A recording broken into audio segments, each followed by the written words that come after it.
بسم اللہ الرحمن الرحیم۔ السلام علیکم۔ نمرود کی آگ سے نکلنے کے بعد حضرت ابراہیم علیہ السلام نے ملک شام کا رخ کیا اور وہیں زندگی بسر کرنے لگے۔ اس شہر میں آ کر حضرت ابراہیم علیہ السلام کا واسطہ ایسے لوگوں سے پڑا جو بڑے ہی خوبصورت اور شان و شوکت والے کپڑے پہن کر کسی جگہ روانہ ہو رہے تھے۔ حضرت ابراہیم علیہ السلام نے ان لوگوں سے پوچھا کہ تم سب لوگ کہاں جا رہے ہو؟ انہوں نے جواب دیتے ہوئے کہا کہ ہم ایک بادشاہ کے محل میں جا رہے ہیں۔ ان کی ایک بہت ہی خوبصورت لڑکی ہے، وہ ایسی خوبصورت ہے کہ اس جیسی حسین عورت اس دنیا میں کوئی نہیں، لیکن اس کے لیے جو بھی رشتہ آتا ہے وہ اس کو انکار کر دیتی ہے۔ اس کا کہنا ہے کہ میں اپنے پسند کے لڑکے سے شادی کروں گی۔ 7 دن سے مسلسل یہ سلسلہ جاری ہے کہ سب لوگ وہاں جاتے ہیں۔ وہ شہزادی کسی کو پسند نہیں کرتی، سب کو محل کے میدان میں جانے کے لیے کہہ دیتی ہیں۔ یہ بات سن کر حضرت ابراہیم علیہ السلام بھی ان لوگوں کے ساتھ اس بادشاہ کے محل میں یہ عجیب منظر دیکھنے چلے گئے۔ جب سب لوگوں نے اس محل کے میدان میں آ کر بیٹھ گئے تو وہ شہزادی اپنی نوکرانیوں کے ساتھ بہت اچھے لباس اور چہرے کو ڈھانپ کر ایک بڑے سے برتن میں سونے چاندی کے جواہرات لے کر معمول کے مطابق سب لڑکوں کو دیکھنے لگ گئی۔ شہزادی نے دور سے دیکھا کہ آج ان لڑکوں میں سے ایک ایسا لڑکا ہے کہ جس کی پیشانی نور سے چمک رہی تھی۔ شہزادی نے اس لڑکے میں عجیب کشش محسوس کی تو وہ حضرت ابراہیم علیہ السلام کے پاس آئی اور سونے چاندی سے بھرا ہوا برتن حضرت ابراہیم علیہ السلام کی گود میں انڈیل دیا اور واپس جا کر اپنے والد کے ساتھ تخت پر بیٹھ گئی۔ حضرت ابراہیم علیہ السلام کو بادشاہ کے سامنے لایا گیا تو بادشاہ نے اپنی لڑکی سے کہا، اے میری پیاری بیٹی، تیری پسند بہت ہی اچھی ہے، تو نے نیک اور پرہیزگار لڑکے کو پسند کیا ہے۔ یہ لڑکا مجھے مالی لحاظ سے غریب لگتا ہے، اس لیے بادشاہ نے لڑکی سے کہا، اے میری بیٹی، یہ غریب اور پردیسی لڑکا ہے، اس سے شادی نہ کرو۔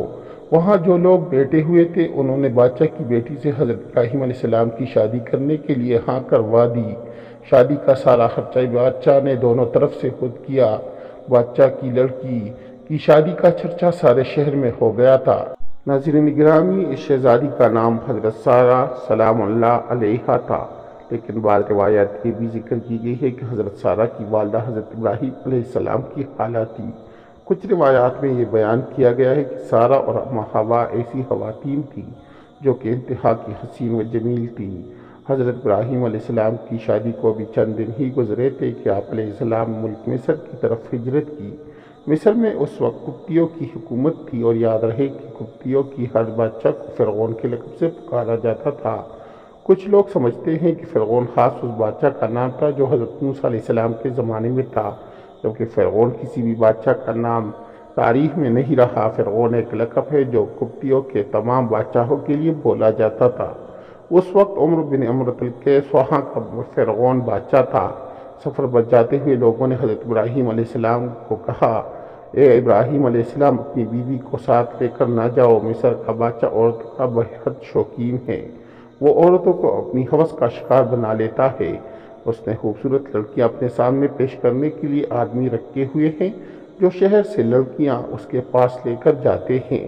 وہ لڑکیوں کے ساتھ اپنی ہوس پوری کر کے ان لڑکیوں کو بے پناہ دولت دے دیتا ہے۔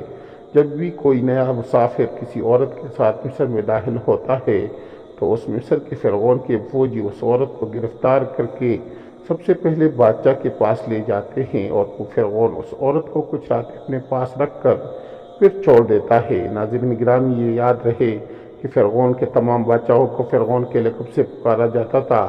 یہ بھی یاد رہے کہ یہ واقعہ صحیح سندوں کے ساتھ موجود ہے اور حدیث کی بھی تمام کتابوں میں اس صحیح حوالوں سے بیان کیا گیا ہے۔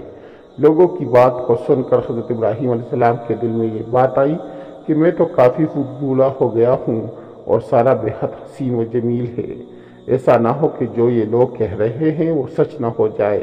اس ڈر سے حضرت ابراہیم علیہ السلام نے ایک بڑا سا صندوق لیا اور اس میں اپنی بیوی کو بند کر کے اس صندوق کو تالا لگا کر ایک اونٹ کے اوپر رکھ دیا۔ جب حضرت ابراہیم علیہ السلام قافلے والوں کے ساتھ شہر میں پہنچ گئے تو شہر والوں نے صندوق کھولنے کی کوشش کی۔ حضرت ابراہیم علیہ السلام نے شہر کے لوگوں کو صندوق نہ کھولنے کے لیے کہا اور فرمایا کہ تم ایسے صندوق کو مت کھولو، اگر تم اس کے بدلے سونا چاندی بھی وصول کرنی ہے تو میں وہ بھی دینے کو تیار ہوں۔ جب شہر کے لوگوں نے حضرت ابراہیم علیہ السلام کی یہ بات سنی تو ان کے دل میں یہ بات آئی کہ اس صندوق میں ایسی کیا چیز ہے جس کے بدلے یہ آدمی ہم کو سونا چاندی دینے کے لیے تیار ہو رہا ہے۔ انہوں نے کہا کہ ہم اس صندوق کو ضرور چیک کرنا چاہتے ہیں کہ اس میں کیا ہے۔ شہر کے لوگوں نے ضد کرتے ہوئے اس صندوق کو کھول دیا تو انہوں نے دیکھا کہ ایک حسین و جمیل عورت اس صندوق میں بند کی ہوئی ہے۔ انہوں نے کبھی اتنی حسین و جمیل عورت نہ دیکھی تھی۔ انہوں نے حضرت ابراہیم علیہ السلام اور سارہ کو لیا اور فرعون بادشاہ کے سامنے پیش کر دیا۔ جب بادشاہ کی نظر سارہ پر پڑی تو بادشاہ نے حضرت ابراہیم علیہ السلام سے دریافت کیا کہ اے عورت، آپ کا کیا لگتی ہیں؟ حضرت ابراہیم علیہ السلام جواب دیتے ہوئے فرمایا کہ میری بہن ہے۔ حضرت ابراہیم علیہ السلام کا جواب سنتے ہی مصر کے بادشاہ نے کہا، تم اپنی بہن مجھ کو دے دو۔ حضرت ابراہیم علیہ السلام نے کہا کہ وہ خود جو فیصلہ کر لے وہ مجھے منظور ہے۔ سارہ نے کہا کہ میں پناہ مانگتی ہوں اللہ تعالیٰ سے۔ بادشاہ حضرت سارہ کے حزن کے بارے میں اپنے کارندوں سے آگاہ ہو چکا تھا۔ اس کی نیت جو پہلے ہی خراب تھی وہ اس کا ارادہ اور زیادہ برا ہو گیا۔ اب اس نے حکم دیا کہ اس لڑکی کو نہلا دھلا کر لباس فاخرہ پہنا کر میری خلوتگاہ لے آؤ۔ ملعون کی حکم کی تعمیل کی گئی۔ جب حضرت سارہ کو تیار کر کے فرعون کی خلوتگاہ میں پہنچا دیا گیا تو آپ وہاں پر اللہ کے حضور عبادت میں مصروف ہو گئے۔ صحیح بخاری کی حدیث نمبر 2217 میں یہ واقعہ تفصیل سے درج ہے۔ چنانچہ فرعون خلوتگاہ پہنچا اور حضرت بی بی سارہ سلام اللہ علیہا کی عبادت ختم ہونے کا انتظار کرنے لگا۔ حدیث پاک کے الفاظ ہے کہ حضرت بی بی سارہ سلام اللہ علیہا نے اللہ پاک سے یہ دعا کی، اے اللہ، اگر میں تجھ پر اور تیرے رسول ابراہیم علیہ السلام پر ایمان رکھتی ہوں اور اگر میں نے اپنے شوہر کے سوا اپنی شرمگاہ کی حفاظت کی ہے تو تو مجھ پر ایک کافر کو مسلط نہ کر۔ روایات میں اس طرح بیان کیا گیا ہے کہ اللہ تعالیٰ نے اسی وقت حضرت جبرائیل علیہ السلام کو بھیجا اور فرمایا کہ حضرت ابراہیم علیہ السلام کی آنکھوں سے پردہ ہٹا دو تاکہ وہ اپنی عورت کو دیکھ سکے۔ بادشاہ مصر اور سارہ جو بات چیت کرے وہ حضرت ابراہیم علیہ السلام کو دیکھے اور خود سن سکے۔ فرعون مصر حضرت سارہ کو اپنی طرف مائل کرنے کی کوشش کرتا رہا اور وہ ہر بار ناکام ٹھہرایا۔ پھر اس نے سارہ بیوی کے ساتھ زبردستی کرنا چاہی تو اللہ تعالیٰ کی طرف سے زمین پھٹ گئی۔ بادشاہ مصر اپنی جانوں تک زمین کے اندر گھس گیا۔ جب اس کا کوئی چارہ نہ چلا تو اس نے سارہ بیوی کو کہا کہ یہ عورت جادوگر ہے۔ حضرت سارہ نے جواب دیتے ہوئے کہا، اے بدقسمت بادشاہ، میں جادوگر نہیں ہوں، میرا خاوند حضرت ابراہیم علیہ السلام اللہ تعالیٰ کا بہت اچھا دوست ہے۔ اللہ غفور اور رحیم ہے، سب کچھ دیکھنے والا ہے، وہ ظاہر پوشیدہ کو اچھی طرح طریقے سے جان جاتا ہے۔ میرا خاوند اللہ تعالیٰ سے یہ دعا کر رہا ہے تیری بری نیت میری طرف سے ٹل جائے۔ ہر بار اللہ تعالیٰ اپنے دوست کی دعا قبول کر رہا ہے۔ سارہ بیوی کی زبان سے یہ لفظ سن کر مصر کے بادشاہ نے توبہ کر لی تو اللہ تعالیٰ نے اس کو زمین سے باہر نکال دیا۔